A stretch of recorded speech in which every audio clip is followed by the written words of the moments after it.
নমস্কার বন্ধুরা, পল্লী বাংলার পূজা অর্চনায় আপনাদের সবাইকে স্বাগত। আজ আমি আপনাদের জানাতে চাই অম্বুবাচী চলাকালীন কি কি কাজ করতে নেই আর কি কি কাজ করতে আছে। অম্বুবাচী শব্দের অর্থ হল জল বৃদ্ধি। বাংলায় একটি প্রচলিত কথা রয়েছে, কিসের বার কিসের তিথি, আষাঢ়ের ৭ অম্বুবাচী।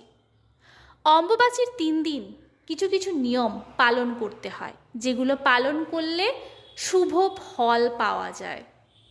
অম্বুবাচী চলাকালীন যেসব কাজ করতে নেই সেগুলি হলো, অম্বুবাচীর ৩ দিন কোনো শুভ কাজ করা যাবে না, যেমন বিয়ে, পৈতে, গৃহপ্রবেশ, পুজো, অন্নপ্রাশন ইত্যাদি। অম্বুবাচী চলাকালীন বৃক্ষরোপণ ও ভূমিকর্ষণ করা নিষিদ্ধ আছে। এই সময় মন্ত্র সহকারে পুজো না করাই ভালো। কেবল ধূপ দেখিয়ে এবং প্রদীপ দিয়ে ঠাকুরকে প্রণাম করা উচিত। এই সময় চাষ করতে নেই। এই সময় কোনো প্রকার শাক খেতে নেই। বাড়ি বা জমিও কিনতে নেই। এই সময় কোনোভাবেই সাপকে আঘাত করা উচিত নয়।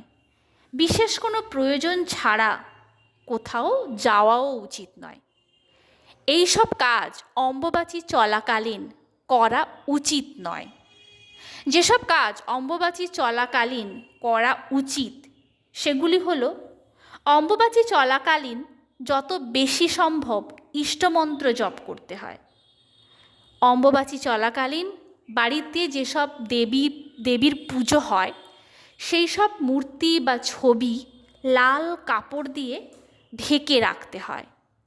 অম্বুবাচী চলাকালীন ৩ দিনের যে কোনো দিন আম ও দুধ খেতে হয়।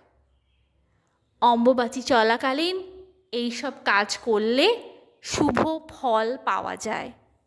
নমস্কার।